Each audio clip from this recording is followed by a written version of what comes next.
Sasa kati ya watu ambao kwenye crew yetu ambao tunao hapa ambao tunataraji watakuwa mtaani wakiendelea kutoa elimu hii, tunaye binti yetu hapa ambaye anaitwa Zai wa Kitaa. Nashukuru mwenyekiti wetu amenitambulisha vyema na ameeleza moja kwa moja majukumu ambayo nitaenda kuyafanya, kufahamu na kupiga nao story 2-3 ni namna gani wanafahamu matumizi ya nishati safi na salama, lakini pia nitapita kuzungumza nao ni namna gani kama vijana tunapaswa kutunza mazingira, ni namna gani kama wanawake tunapaswa kutunza mazingira.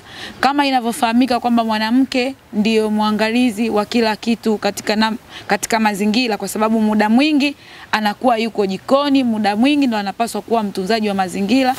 Kwa hiyo naomba ndugu wa Tanzania tukaoneshe ushirikiano. Hii yote ni katika kuunga jitihada za Mheshimiwa Rais katika kauli mbiu yake ya matumizi ya nishati safi.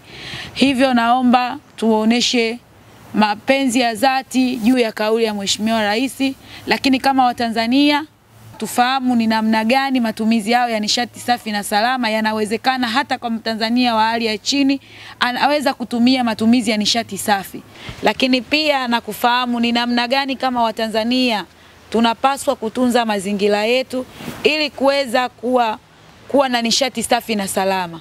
Cha kwanza katika matumizi ya nishati safi na salama, lazima mazingira yawe masafi, ndipo tuseme tuna nishati safi na salama.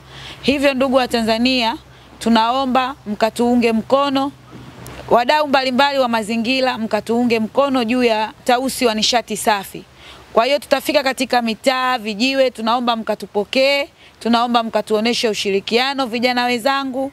Pia wito wangu kwa Tanzania wote katika jitihada ya kuunga mkono kauli ya Mheshimiwa Rais ya matumizi ya nishati safi na salama.